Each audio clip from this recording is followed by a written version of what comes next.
Hello everyone, welcome to विद्या प्रकाशन मंदिर private limited. Max marks में आपका स्वागत है। सीबीएसई टर्म 2 की बुक्स मार्केट में अवेलेबल हैं। जो वीडियोस हैं वो आपके पास ऑलरेडी वेबसाइट पे डले हुए हैं। आप आराम से उन्हें देखकर अपनी टर्म 2 की तैयारी कर सकते हैं। सीबीएसई का बेसिकली बुक्स का एक बहुत अच्छा पोर्टल है जो आपको बहुत सारे और कई तरह के क्वेश्चंस प्रोवाइड करता है।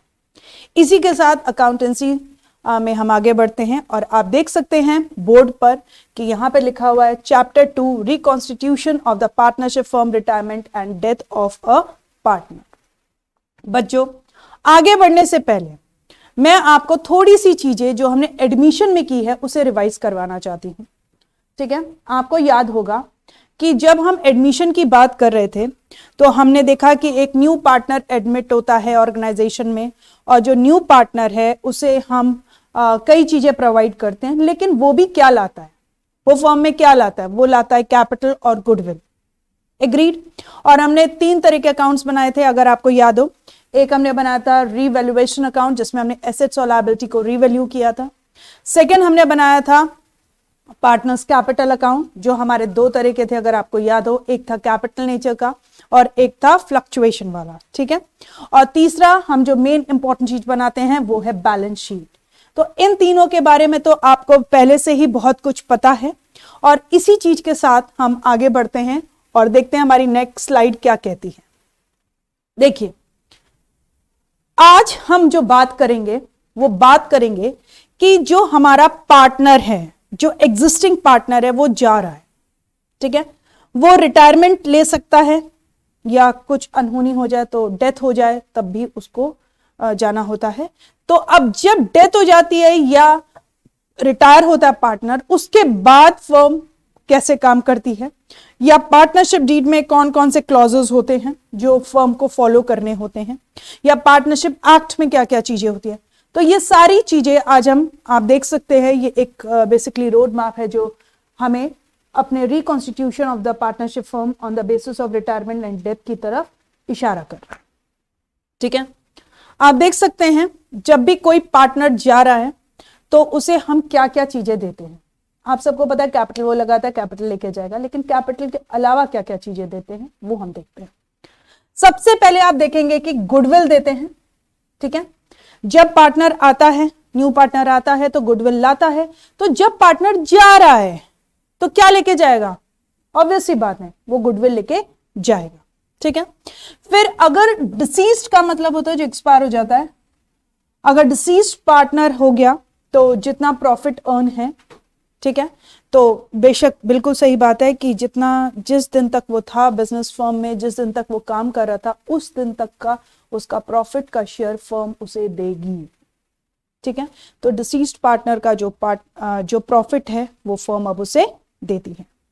तीसरी चीज है एक्युमुलेटेड प्रॉफिट एंड रिजर्व्स। अगर आपको एडमिशन याद हो तो एडमिशन में आपने कई चीजें याद की, मतलब कई चीजें आपको याद होंगी। फॉर एग्जाम्पल, अगर इन्वेस्टमेंट फ्लक्चुएशन फंड दिया हो तो हम पार्टनर को देते थे, याद है। जर्नल रिजर्व्स दिया हो तब हम पार्टनर को देते थे। वर्कमैन कंपनसेशन का फंड दिया हो और वो क्लेम ना करा जाए तो वो हम पार्टनर्स को देते थे। ठीक है, ओल्ड पार्टनर्स को देते थे। और अगर प्रॉफिट एंड लॉस अकाउंट भी होता था तो भी हम वो पार्टनर को देते थे, चाहे प्रॉफिट हो चाहे लॉस हो। ये सारी चीजें हम पार्टनर्स को पहले से ही देते थे। तो ये सारी चीजें आपको पहले ही पता है जो आपने एडमिशन के प्रोसेस में किया, और वही चीज अब रिपीट होके हमारे रिटायरमेंट और डेथ में भी आती है। ठीक है, तो अब हम कुछ गुडविल के बारे में बात करते हैं।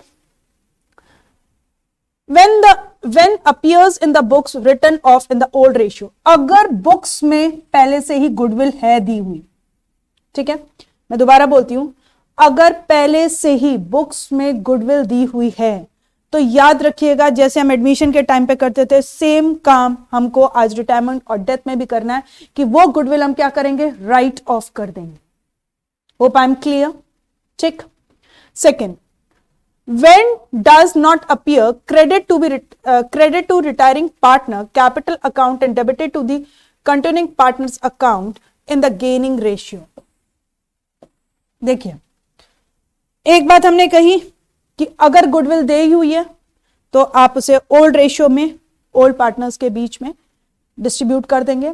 और गुडविल नहीं दी हुई, ठीक, और हमें गुडविल देनी होती है रिटायरिंग पार्टनर को, तो बिल्कुल बिल्कुल बिल्कुल आपको सही आपने सोचा, हमारे पास जो बेसिकली एक जर्नल एंट्री होती है वो होती है गेनिंग टू रिटायरिंग या डिसीज्ड पार्टनर, हम यही एंट्री करते हैं। और यहां पे जो डिस्ट्रीब्यूशन होता है गुडविल का, वो किस में होता है? Goodwill distributed in gaining ratio, ठीक है। यहां पे जो डिस्ट्रीब्यूशन होता है गुडविल का वो किस में होता है? जैसे आपको याद होगा एडमिशन के टाइम पे हम सैक्रिफाइसिंग रेशियो में डिस्ट्रीब्यूट करते थे। यस, अब हम इसमें किस में करेंगे? इसमें हम गेनिंग रेशियो में डील करेंगे, ठीक। तो ये था हमारा पूरा प्रोसेस गुडविल का। अब हम आते हैं डिसीज्ड पार्टनर हो गया, और भाई अब डिसीज्ड पार्टनर ने जब तक हमारी ऑर्गेनाइजेशन में काम किया, जब तक वो पार्टनर रहा, उस दिन तक का जितना भी प्रॉफिट दिया है, जितना भी प्रॉफिट कमाया है फर्म ने, उस प्रॉफिट को भी हमें डिस्ट्रीब्यूट करना होता है। तो देखिए, take the total profit of the required number of the past years. एक पहला क्लॉज ये भी हो सकता है कि पहले से ही पार्टनरशिप में दिया हो कि हम जब भी ऐसा कोई डिजीज हो जाए, कुछ एक्सपायरी हो जाए, तो हम लास्ट 5 ईयर्स का प्रॉफिट ले लेंगे, लास्ट 5 ईयर का एवरेज प्रॉफिट ले लेंगे, एवरेज प्रॉफिट, ठीक है। अगर कुछ ऐसा है तो हम वो ले सकते हैं, तो हम उसका एवरेज भी कैलकुलेट कर सकते हैं। Reduce the average profit for the period up to the date of the death. भाई एक सिंपल सी बात है, अगर मेरा एवरेज प्रॉफिट जो आ रहा है वो 12,000 रुपए आ रहा है पूरे साल भर का, मान लीजिए 5 साल का एवरेज में, क्वेश्चन ले लेती हूँ, चलिए देखिए आप इधर, आपको थोड़ा सा क्लियर हो जाएगा, तो आपको पता चल जाएगा कि कहां से कब तक कैसे लेना। मान लीजिए 5 इयर्स का एवरेज प्रॉफिट आ रहा है 12,000 रुपीज, मिनिमम अमाउंट से लेते हैं, कैलकुलेशन थोड़ा आसान हो जाता है, ठीक है। 5 इयर्स का एवरेज प्रॉफिट आ रहा है, और हमारे क्लॉज में ये दिया, हमारे पार्टनरशिप डीड में ये दिया कि हम एवरेज प्रॉफिट ले लेंगे, ठीक है, ले लिया हमने। अब वो जो एक्सपायर हुआ है वो मान लीजिए आपका हुआ है 1 सितंबर को, ठीक है, 1 सितंबर को वो एक्सपायर होता है। तो अब आप खुद सोचिए कि उसने बाकी के जो 3-4 महीने हैं उसने काम नहीं किया। उसने कब तक काम किया? उसने काम किया है 31 अगस्त तक काम किया। यानी कि अगर मैं इसका पीरियड ले रही हूं, मान लीजिए मैं इसका पीरियड ले रही हूं 1 जनवरी से लेकर 31 दिसंबर तक, तो उसने कितने मंथ्स काम किया? उसने 8 मंथ्स काम किया। तो जब हमारे पूरे साल का प्रॉफिट है 12,000, ठीक है, डिवाइड कर दो 12 से और मल्टीप्लाई कर दो 8 से, क्योंकि 8 क्यों किया? जनवरी टू अगस्त, इट्स 8 मंथ, तो 8 मंथ्स का तो हमारा कितना प्रॉफिट आ गया? 8,000 रुपीज हमारा प्रॉफिट आ गया। ये पूरी फर्म का प्रॉफिट है। किसका प्रॉफिट है? फर्म का प्रॉफिट है। और जो एक्सपायर हो रहा है उसका हमें रेशियो निकाल देना है, और हमें अपने जो पार्टनर है, डिसीज्ड पार्टनर है, उसको पैसे दे दे।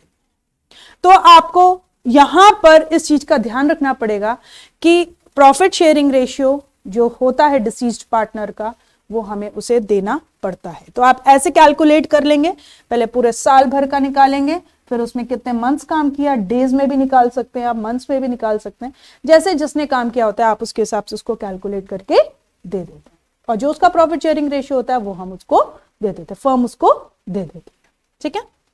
अब नेक्स्ट आता है, अगर हमारे पास एक्यूमुलेटेड प्रॉफिट है, आप देख सकते हैं बोर्ड पे मैंने पहले ही एक्यूमुलेटेड प्रॉफिट को लिखा हुआ है, कौन कौन से हमारे पास एक्यूमुलेटेड प्रॉफिट होते हैं। जर्नल रिजर्व होता है, इन्वेस्टमेंट फ्लक्चुएशन फंड होता है, वर्कमैन कंपनसेशन फंड होता है, या किसी भी तरह का एक्यूमुलेटेड प्रॉफिट हमारा जो रखा होता है वो हमारे पार्टनर्स को डिस्ट्रीब्यूट होता है ओल्ड रेशियो में, ठीक है। वही चीज है distribution in the old ratio. सबसे पहली बात यही है, देखिए इन्होंने भी दिया हुआ है profit and loss account, journal reserve, workman compensation, all the partners capital, current account. आपको याद होगा हमारे दो तरह के अकाउंट्स होते हैं, मैंने आपको एडमिशन में आपको याद होगा, एक होता है फिक्स नेचर का और एक होता है फ्लक्चुएशन। जब फिक्स नेचर का होता है तो हमारे दो अकाउंट बनते हैं, कैपिटल अकाउंट बनता है और एक करंट अकाउंट बनता है, फ्लक्चुएटिंग में एक ही बनता है। तो यहां पे दोनों चीजों के बारे में बता रखा है। क्लियर? ओके, अब बढ़ते हैं आगे। जैसे हम आगे बढ़ेंगे तो आप एक चीज देखेंगे, हम लोगों ने, मैं इसे क्लियर कर देती हूं एक बार ताकि अब समझाने में थोड़ा और आसान हो। ठीक, करेक्ट। अब हम देखते हैं, आपको एडमिशन में याद होगा, एडमिशन में हम लोग क्या करते थे, हम सबसे पहले बनाते थे रीवैल्यूएशन अकाउंट। यहां पर हम क्या करते थे, जितनी भी हमारी एसेट्स हैं और जो भी हमारी लायबिलिटीज है जिनका हमने चेंजेस नहीं किया होता, उसे हम क्या करते थे, रीवैल्यू करते थे। ठीक, अगर एसेट्स को बढ़ाना होता था तो हम डेबिट कर देते थे और अगर लायबिलिटी को बढ़ाना होता तो हम क्रेडिट कर देते थे। यही चीज, बिल्कुल वही चीज देखिए आप, हम यही रीवैल्यूएशन अकाउंट में बनाएंगे जो आपके बोर्ड में आप देख सकते हैं। रीवैल्यूएशन अकाउंट पर्टिकुलर अमाउंट जैसे हमारा बनता है, to increase in the liability में इंक्रीज होगा तो आप क्रेडिट करते हैं। याद रखिए, लायबिलिटीज में इंक्रीज होता है तो आपकी जर्नल एंट्री क्या होती है, रीवैल्यूएशन टू लायबिलिटी। तो यहां पर रीवैल्यूएशन अकाउंट में टू लायबिलिटी यहां पे आ गई। ठीक है, जब हमारे एसेट्स में इंक्रीज होता है तो हम क्या करते हैं, एसेट्स टू रीवैल्यूएशन। इंक्रीज है ना एसेट्स में, देखिए मैं इंक्रीज का साइन लगा दे रही हूं ताकि आपको याद रहे। बच्चे यहाँ पे बड़ा कंफ्यूज होता है कि क्या करना है, एसेट्स में लिखें, लायबिलिटी में लिखें, डेबिट में लिखें, क्रेडिट में लिखें। तो एक सिंपल सी बात, एक फंडा याद रखो, एसेट्स हमेशा डेबिट से इंक्रीज होते हैं और लायबिलिटी हमेशा क्रेडिट से इंक्रीज होती है। तो आप देख सकते हैं इंक्रीज इन द एसेट्स। ठीक है, अगर हमें कभी एसेट्स को डिक्रीज करना है तो हम क्या लिखेंगे, फिर उसे क्रेडिट कर दो, रीवैल्यूएशन टू एसेट। तो यहां पर हमारी एसेट्स जो होती हैं वो डिक्रीज हो जाती है। लायबिलिटीज को कभी हमें डिक्रीज करना होता है तो हम क्या करते हैं, हम लिखते हैं लायबिलिटी को debit, liability account debit to revaluation, तो ये डिक्रीज हो। तो आप देख सकते हैं डेबिट और डेबिट से क्या हो रहा है और क्रेडिट से क्या हो रहा है। ठीक है, इसके बाद जो भी आता है पैसा, जो भी चाहे प्रॉफिट आए या लॉस आए, उस लॉस को या प्रॉफिट को, दोनों को कहां ट्रांसफर करते हैं, हम कैपिटल अकाउंट में ट्रांसफर करते हैं। अगर आपका बैलेंस इस तरफ आता है तो यहां पे आपका आता है प्रॉफिट, आई होप आपको याद होगा, और अगर आपका बैलेंस इस तरफ आता है तो आपका होता है लॉस। तो आई होप ये चीज आपको पूरी तरीके से याद होगी कि कौन सी चीज कैसे चलती है और कैसे बनती है। ठीक है, रिवैल्यूएशन अकाउंट आपको क्लियर हो गया होगा कि कैसे हमारी एसेट्स और लायबिलिटीज, अगर आपको नहीं हुआ तो आप इसको आराम से पढ़िए तो आपको आराम से समझ में आ जाए। ठीक, अब आगे चलते हैं और आगे चलते ही आपको मैं फिर से एक बार एडमिशन की याद दिलाती हूं, और एडमिशन की याद दिलाते ही मैं आपसे पूछती हूं, सैक्रिफाइसिंग रेशियो आपको याद है कैसे निकलता था?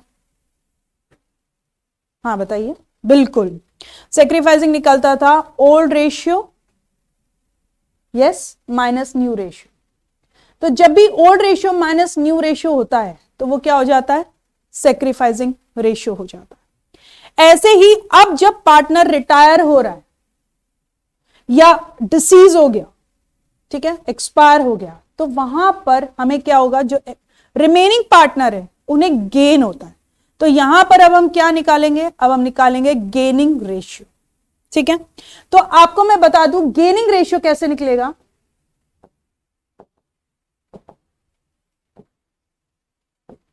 गेनिंग रेशियो निकलता है new ratio minus old ratio, क्योंकि न्यू रेशियो में उनको जो इनकम होती है, जो एक्स्ट्रा मिल रहा है, वो न्यू रेशियो में आ जाता है, और जब आप माइनस कर देते हो ओल्ड रेशियो से तो आपका क्या निकल के आता है, गेनिंग रेशियो। और ये गेनिंग रेशियो आपको कहां हेल्पफुल होता है, ये गेनिंग रेशियो बेसिकली आपको गुडविल में हेल्प करेगा। I hope it is clear. और इसी फॉर्मूले से अगर मुझे निकालना है कि न्यू रेशियो क्या है, तो मैं न्यू रेशियो कैसे निकालूंगी, new ratio is equal to old ratio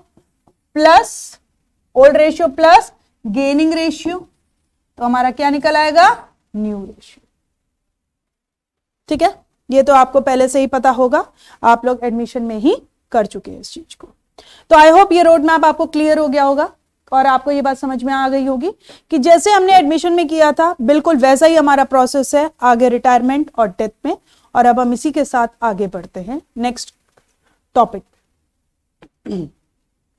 थोड़ा सा क्विक रिव्यू, दो I have explain many of the things in the previous videos or in the previous slide, but still for your sake, for your best outcome, we are just going to go with the text. Retirement of a partner. When a partner leaves or retire from the firm due to any reason, it can be any reason. ठीक है, वो personal reason है, professional reason है, कोई भी reason से जब कोई पार्टनर फर्म को छोड़ता है तो that is called as retirement. Next, मैं यहां मार्क कर देती हूं। Determination of the new profit sharing ratio, the gaining ratio. The new profit sharing ratio is the ratio in which the containing partner will share the profit. Containing partner जिस ratio में share करेंगे future profit, that is called as the new ratio. That may be the same ratio which they were sharing before. Gaining ratio क्या होता है? अभी हमने किया है, अगर आपको याद हो, the ratio in which the remaining partner gains the retiring partner or the deceased partner share is called as a gaining ratio. ठीक है? Accounting treatment of the goodwill. When the partner retires, the containing partner gains, thus to compensate the retiring partner of his share of the goodwill. तो अभी आपको याद होगा हमने एक formula याद किया था, फॉर्मूला क्या एक जर्नल एंट्री थी जिसमें मैंने आपको बताया था गेनिंग टू रिटायरिंग या डिसीज्ड पार्टनर। ठीक, next, accounting treatment of the accumulated profit loss and reserve.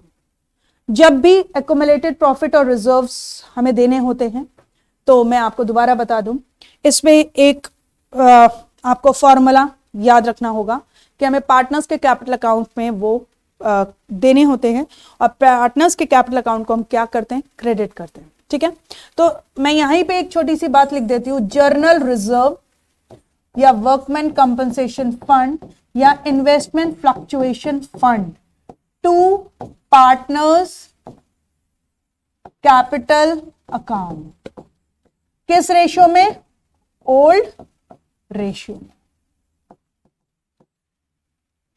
Hope ये बात आपको याद होगी, ये बात आपने एडमिशन में भी कर रखी। ठीक है, अब हम पढ़ते हैं जो लिखा है। At the time of the retirement if there are any undistributed profit of the loss and the reserves, it is to be divided amongst all the partners in the old ratio. देखिए मैंने यहां लिखा है जितनी भी चीजें हैं old partners को ओल्ड रेशियो में ही जाएंगे।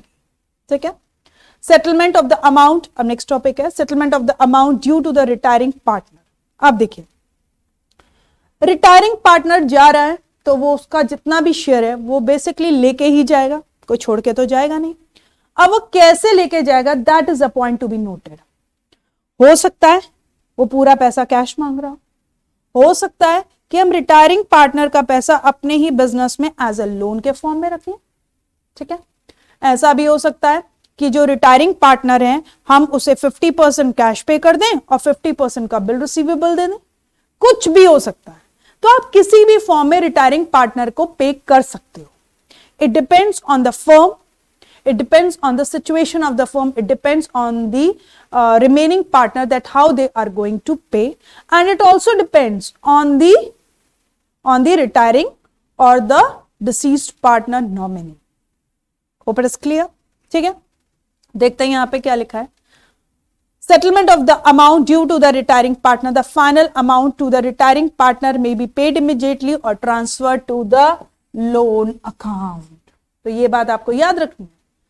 Either immediately the payment will be done or it will be transferred to the loan account. तो मैं यहां पे आपको एक छोटी सी दोबारा एक जर्नल बता देती हूं। अगर ट्रांसफर हो रहा है, अगर पैसा पे कर देते हो तो सिंपल सी बात है, आप लिखोगे retiring partners capital account to bank. ये लिखते हो ना, ये लिखोगे ना, रिटायरिंग पार्टनर को पेमेंट कर रहे हो तो ये लिखोगे रिटायरिंग पार्टनर टू बैंक। लेकिन अगर आप उसका पैसा लोन में ट्रांसफर करते हो तो आप क्या लिखोगे, मैं शॉर्ट फॉर्म में लिखूंगी, प्लीज देखिएगा, रिटायरिंग पार्टनर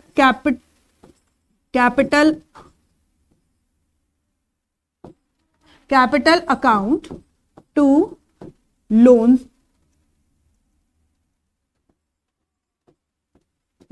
अकाउंट। ठीक है, अगर हम पेमेंट करते हैं तो टू बैंक लिख दीजिए, और अगर हम लोन अकाउंट में शिफ्ट कर देते हैं तो टू लोन अकाउंट आप लिख दीजिए। ठीक है, तो आपको ये छोटी छोटी जो जर्नल एंट्रीज है ये ध्यान में रखनी है, क्योंकि क्वेश्चन 3 नंबर का भी आ सकता है, क्वेश्चन लॉन्ग में भी आ सकता है। तो कहां पे कौन सी जर्नल एंट्री पूछ ले आपको नहीं पता, लेकिन आपको जर्नल एंट्री क्यों हुई, उसके पीछे लॉजिक क्या है, ये आपको मालूम होना चाहिए, इसलिए मैंने आपको जर्नल एंट्री यहां पे बता दी। ठीक, इसी के साथ आगे बढ़ते हैं। डेथ ऑफ अ पार्टनर, ये तो था हमारा पूरा केस रिटायरिंग पार्टनर का। अब आ जाते हैं डेथ ऑफ द पार्टनर। देखिए, डेथ ऑफ द पार्टनर में और रिटायरिंग पार्टनर में डिफरेंस है थोड़ा सा। रिटायरिंग अपने मन से जा रहा है और डेथ अनहोनी हो गई, तो वहां पर क्या चीज कैसे होती है ये हमें ध्यान देना। The partnership will come to an end immediately, please ध्यान दीजिएगा। Whenever a partner dies, although the firm may continue with the remaining partner, partnership deed खत्म हो रही है जैसे ही पार्टनर एक्सपायर होता है, लेकिन अगर रिमेनिंग पार्टनर चाहते हैं तो वो फर्म को आगे बढ़ा सकते हैं। Calculation of the deceased partner share of the goodwill and the profit, जो डिसीज्ड पार्टनर है उसे हमें क्या देना पड़ेगा, मैंने अभी आपको बताया। पहला, अगर आपको लास्ट वाली स्लाइड याद हो, मैंने बताया था गुडविल देनी होगी। दूसरा, मैंने आपको जो कैलकुलेशन करके बताया था उसमें आपको यह भी याद होगा कि प्रॉफिट भी देना होता है जिस दिन तक वो हमारी ऑर्गेनाइजेशन का पार्ट रहा है उस दिन तक। ठीक, the share of the disease partner will be calculated on the basis of the time और सेम, एक ये पार्ट है। मैंने वहां पे एवरेज प्रॉफिट लिया था, ये तो हर एक ऑर्गेनाइजेशन की टर्म्स एंड कंडीशन या उसके क्लॉजेस के ऊपर डिपेंड होता है, पार्टनरशिप डीड के ऊपर डिपेंड होता है कि पार्टनरशिप डीड में क्या लिखा है। आप किस बेसिस पे ले सकते हो, on the basis of time पे भी ले सकते हो, on the basis of sale पे भी ले सकते हो, जो आपका जैसा भी आपके क्लॉज में दिया हो पार्टनरशिप के बारे में। ठीक है, treatment of the goodwill remains the same in the case of the retirement, जैसे आपने रिटायरमेंट में किया था। अभी आपको याद होगा जो मैंने लिखा था, गेनिंग टू सेक्रीफाइसिंग या सॉरी गेनिंग टू रिटायरिंग या डिसीज्ड पार्टनर, सेम वही ट्रीटमेंट है आपका गुडविल का। ठीक है, जैसे आप रिटायरमेंट में गुडविल को ट्रीट करोगे, सेम वे जब डेथ हो जाता है तो आप सेम उसको वैसे ही ट्रीट करोगे। ठीक है, अब बढ़ते हैं इसी के साथ आगे। बच्चों, यहां पर हमारे ऑब्जेक्टिव के क्वेश्चन स्टार्ट है।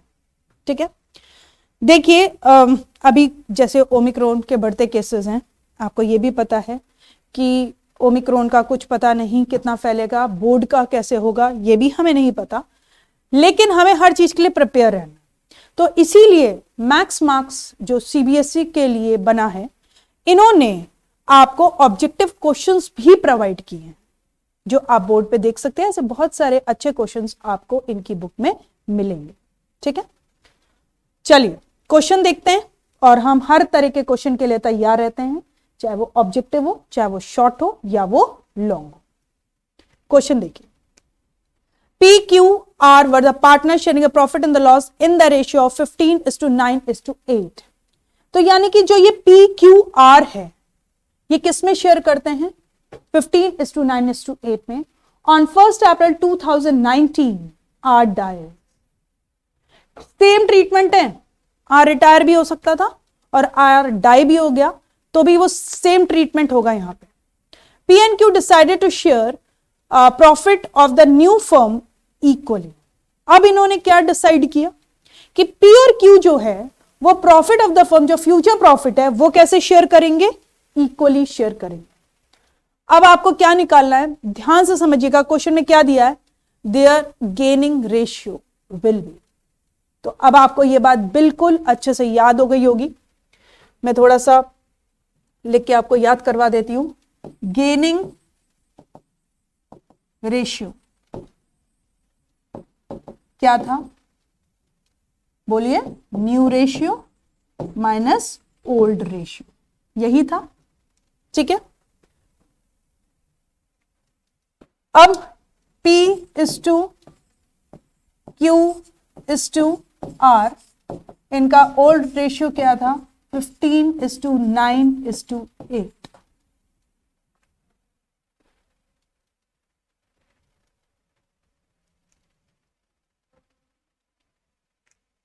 यही था।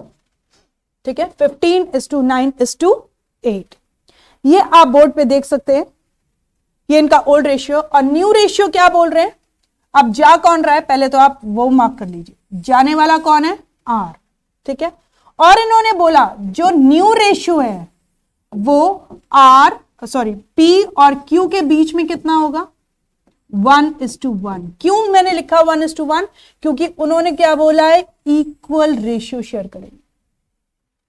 Hope this point is clear. ठीक, अब हम इसके साथ आगे बढ़ते हैं, और मैं एक अलग कलर के पेन से आपको इसलिए लिख के दिखा रही हूं ताकि आपको पता चले कि मैंने क्या क्या चीजें उठाई। मैंने उठाया ओल्ड रेशियो, मैंने उठाया न्यू रेशियो। अब मैं निकालूंगी गेनिंग रेशियो। गेनिंग रेशियो क्या होगा?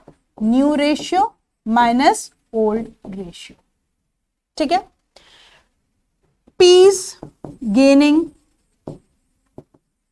रेशियो कितना निकलेगा?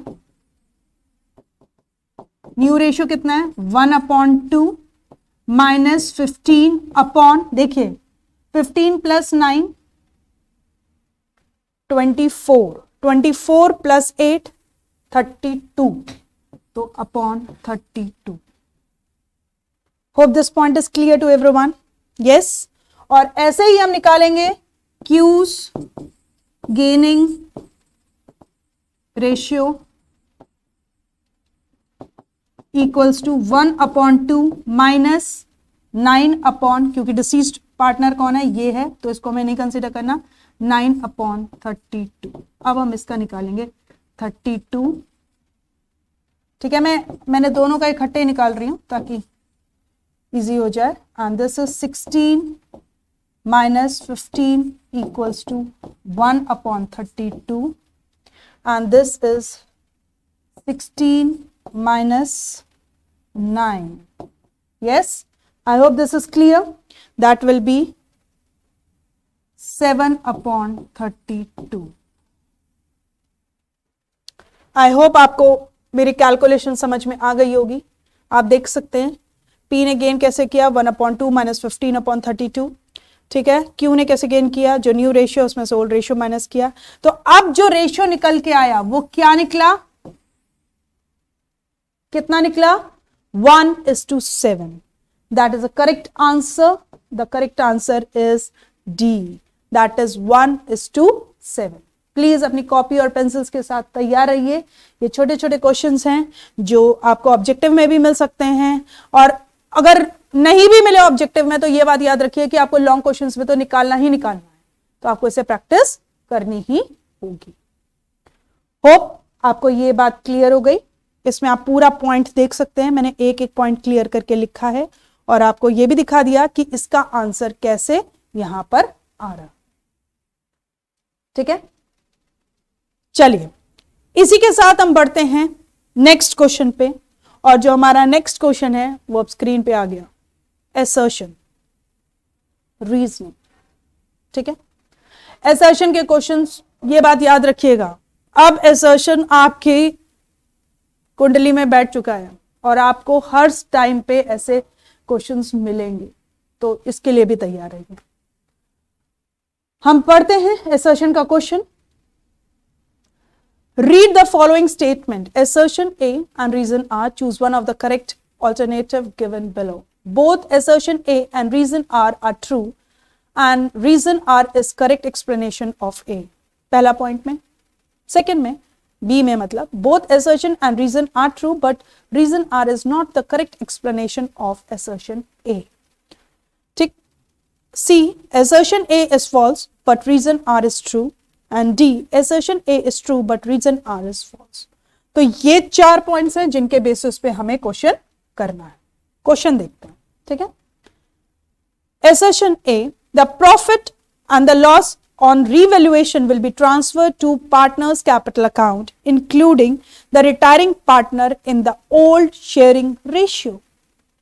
सोचिए, ये बात मैंने आपको बताई है जब मैंने आपको रिवैल्यूएशन एक्सप्लेन किया है. Yes, very true. यहां पर बिल्कुल ट्रांसफर होता है और कैपिटल अकाउंट में ही ट्रांसफर होता है और ओल्ड रेशियो में ही ट्रांसफर होता है. Yes. So the statement is correct. अब देखते हैं क्या रीजन सही बता रहे हैं या नहीं बता रहे. At the time of the retirement of the partner, undistributed profit or the losses of the partnership firm should be transferred to the capital account of all the partners. ध्यान से सुनिएगा. रिटायरमेंट के टाइम पर जितने भी undistributed profit है, ये loss है, of the partnership firm should be transferred to the capital account of all the partners. बताइए, अनडिस्ट्रीब्यूटेड प्रॉफिट है, लॉसेस हैं, ठीक है, तो क्या वो ये लॉसेस हैं या ये अनडिस्ट्रीब्यूटेड की कोई भी चीजें हैं वो पार्टनर्स के अकाउंट में जाती हैं? बिल्कुल जाती हैं, बिल्कुल जाती हैं. पर आप देखिए, क्या जो रीजन है वो ए का करेक्ट एक्सप्लेनेशन है? बताइए. अनडिस्ट्रीब्यूटेड प्रॉफिट और लॉसेस की बात कर रहे हैं, should be transfer to the capital account of, और वहां पर किसकी बात कर रहे हैं?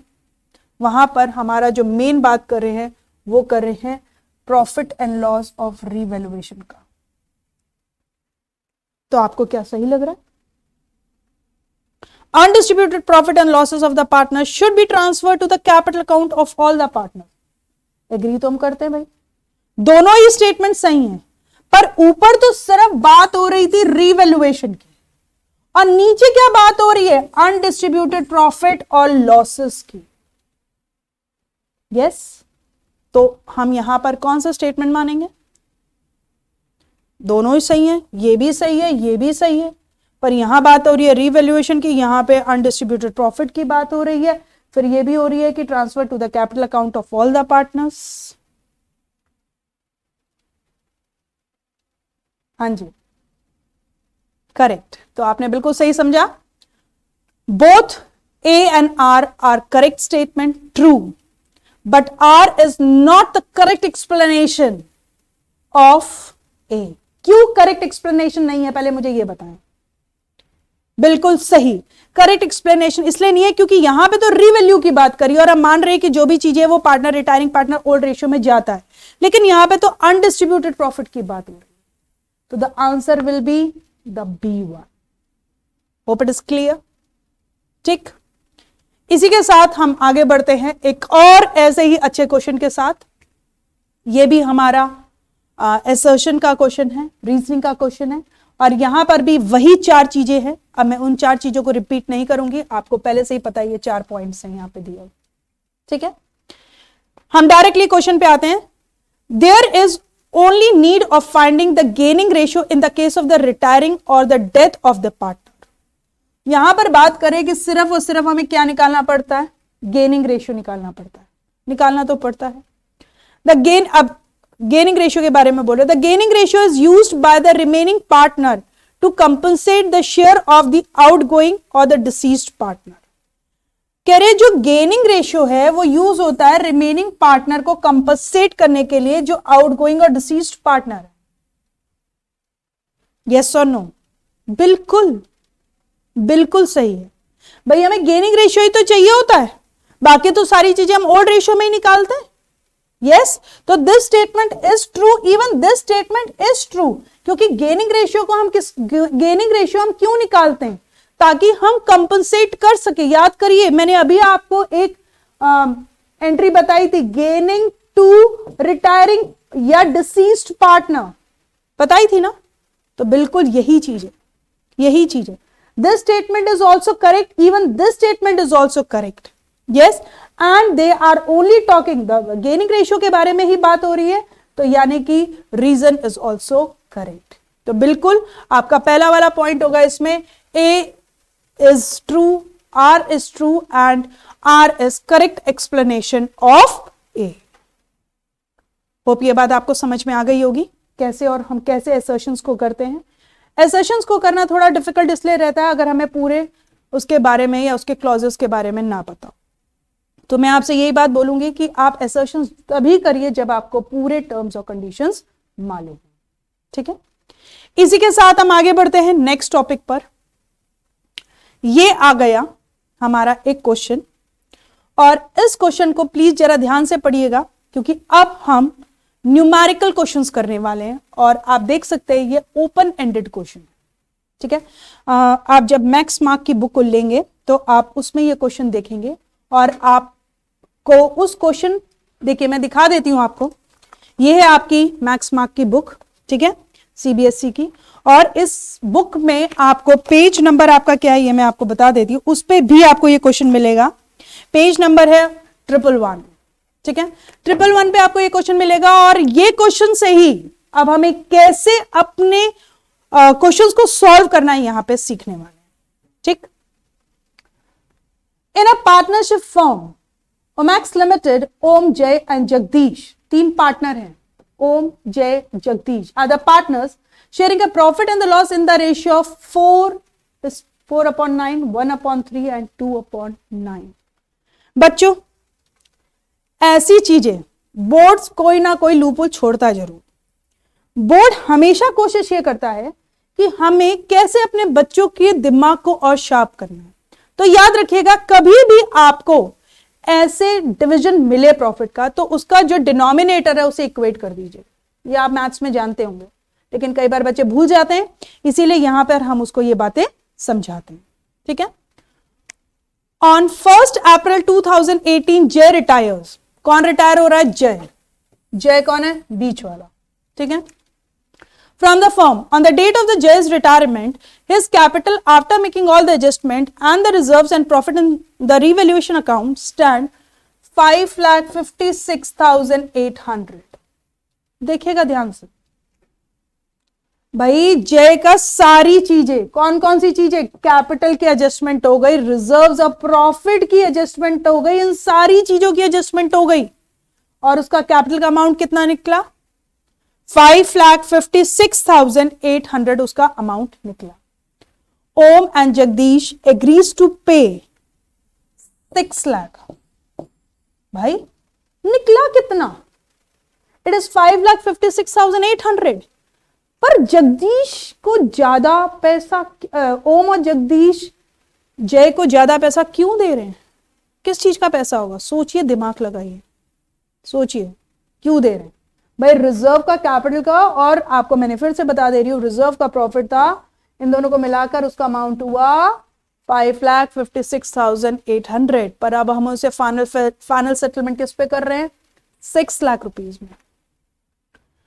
Record necessary journal entry for the adjustment of the goodwill if the new profit sharing ratio decide at 5:3।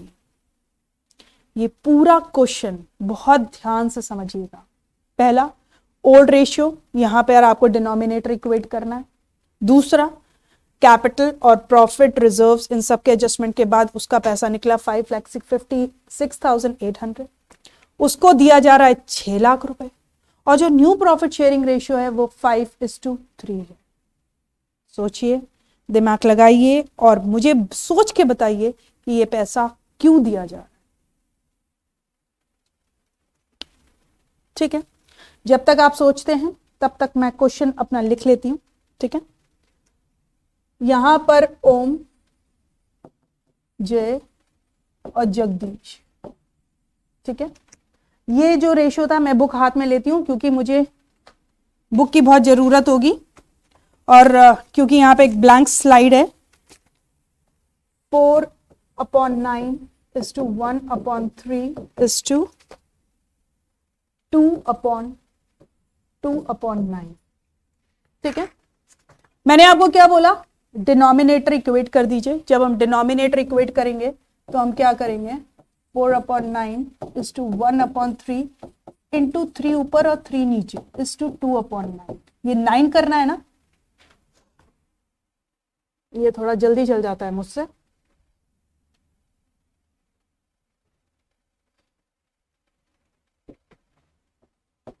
ठीक है, अब आपका इक्वेशन आ गया 4:3:2।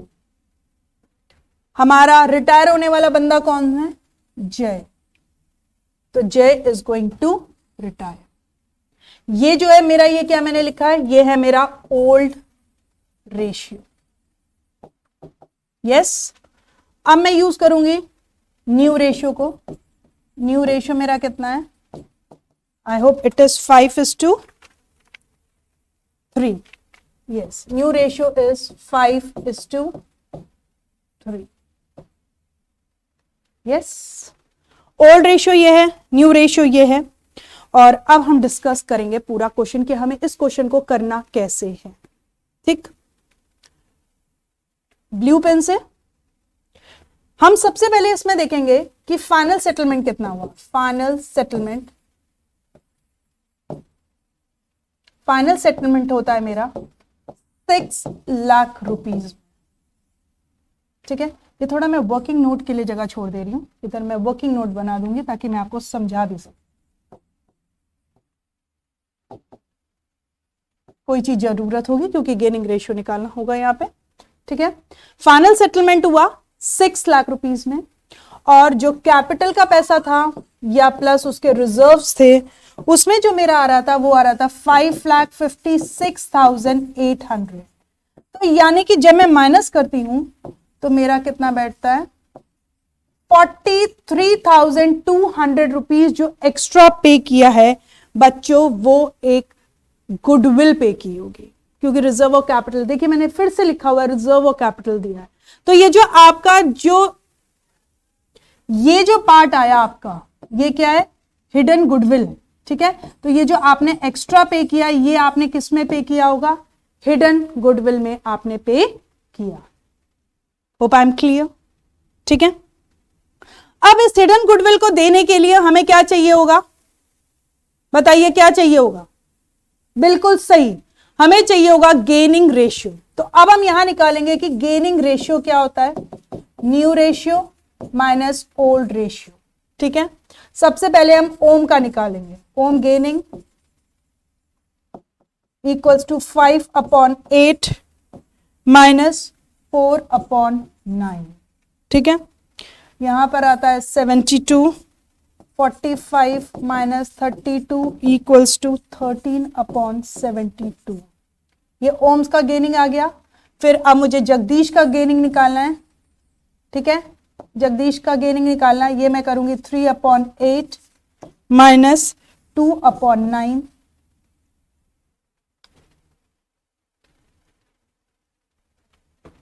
मैं इसे पूरा मिटा देती हूं क्योंकि वो पेन थोड़ा स्लिप कर जाता है। 2/9। ठीक है, अब ये फिर से निकालती हूं मैं 72। 27 माइनस 16 इक्वल्स टू 11/72। तो जो मेरा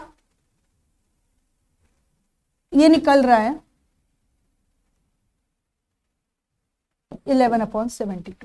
ठीक, तो अब आप देख सकते हैं मेरा गेनिंग रेशियो क्या निकला। Gaining ratio between Om and Jagdish is 13:11।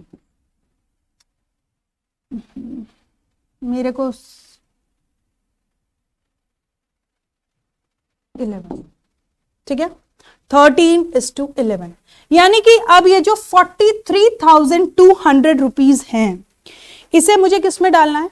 I have to put them into gaining ratio. ये हिडन गुडविल है एक तरह से। ठीक है, और अब हम इसे गेनिंग रेशियो में डाल देंगे, दैट इज 13/11। ये ओम का शेयर है और ये जगदीश का शेयर है। ठीक है, तो अब बच्चों इसके लिए जो मेन एंट्री होगी वो मैं लिख रही हूं, प्लीज तैयार हो जाइए। मेन एंट्री के लिए आप सबको याद होगा एक ही फॉर्मूला, एक ही चीज, गेनिंग टू रिटायरिंग। यस, तो अब हम लिखते हैं गेनिंग कौन कौन है। The gaining is Om's capital, capital account से निकालेंगे। ठीक है, और दूसरा कौन है? जगदीश कैपिटल है। 43,200 को हम डिवाइड कर दे रहे हैं कौन से रेशियो में? 13:11 में, यानी कि ये बना 23,400। एक मिनट, मैंने नीचे नहीं लिखा, 19,800, ठीक है।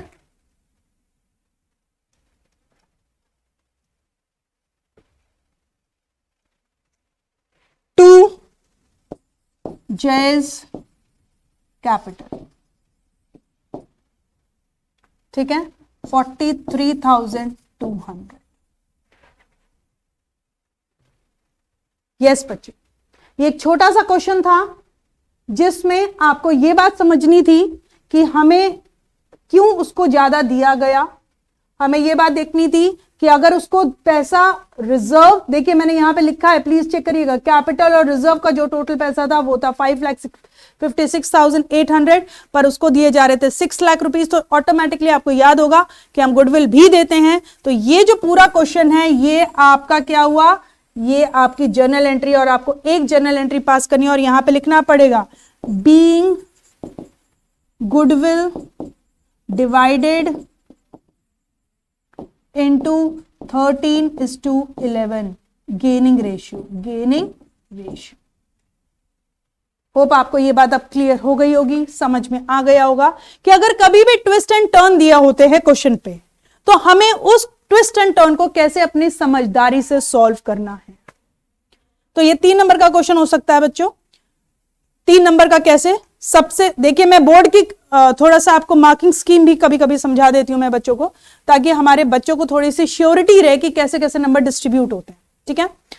1 नंबर तो पूरा इसका निकालने का, ये जो गुडविल, ठीक है।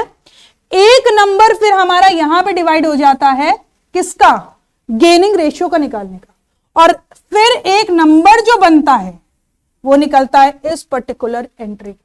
तो बोर्ड में ऐसी ही मार्किंग स्कीम दी जाती है। हम लोग क्या करते हैं, अलग अलग स्टेप्स में, हम लोग का मतलब है सीबीएसई क्या करती है, सीबीएसई अलग अलग स्टेप में अपनी मार्किंग स्कीम को फॉर्म करती है। देखिए आपने 3 चीजें की हैं, 3 नंबर का क्वेश्चन है, मैं फिर से बोल रही हूं ये 3 नंबर का क्वेश्चन है और आपको ऐसा क्वेश्चन बोर्ड में मिलेगा, ठीक है। ओके बच्चों, इसी के साथ मैं ये पहली वीडियो रिकॉन्स्टिट्यूशन ऑफ पार्टनरशिप, जिसमें हम रिटायरमेंट और डेथ के बारे में बात कर रहे हैं, यहां पर खत्म करती हूं। और नेक्स्ट वीडियो में मैं आपको रिवैल्यूएशन अकाउंट और एक जो बड़ा क्वेश्चन है पार्टनर्स का वो कराऊं, ठीक है। Okay, till then bye bye, take care और मैक्स मार्क के साथ बने रहिए।